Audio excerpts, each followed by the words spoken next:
Ekosistem adalah hubungan timbal balik antar makhluk hidup dengan lingkungannya. Nah, ini adalah contoh dari ekosistem. Jadi ada air, ada udara, dan ada hewan. Nah, ini adalah beberapa contoh dari ekosistem ya. Ada dari ekosistem padang rumput, laut, danau, dan hutan. Ini adalah contoh-contoh ekosistem ya, teman-teman. Dalam ekosistem terdiri dari dua komponen, yaitu komponen biotik dan komponen abiotik.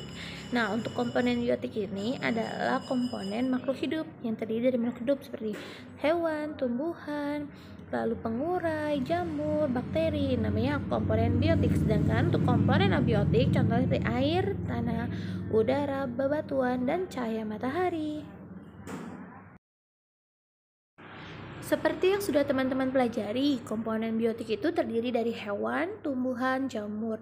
Nah, hewan termasuk komponen biotik yang mengalami daur hidup. Nah, daur hidup adalah suatu proses perubahan dalam pertumbuhan dan perkembangan yang dialami hewan sepanjang hidupnya. Nah, daur hidup ini dimulai dari telur atau saat kelahiran hingga menjadi dewasa yang dapat bereproduksi. Berdasarkan perubahan bentuk hewan, daur hidup hewan dibedakan menjadi hewan bermetamorfosis dan hewan tidak bermetamorfosis. Metamorfosis adalah perubahan bentuk tubuh hewan. Bentuk hewan muda sangat berbeda dengan hewan dewasanya. Nah, ada dua pengelompokan metamorfosis berdasarkan tahapan daur hidupnya, yaitu metamorfosis sempurna dan metamorfosis tidak sempurna. Metamorfosis sempurna dicirikan dengan bentuk tubuh yang sangat berbeda antara bentuk telur saat menetas dan bentuk dewasanya. Nah, hewan yang mengalami metamorfosis sempurna biasanya melalui tahap kepompong atau tahap pupa.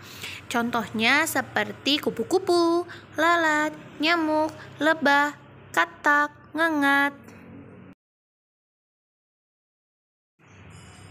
Sedangkan metamorfosis tidak sempurna dicirikan dengan bentuk tubuh hewan mudanya tidak berbeda dengan dewasanya.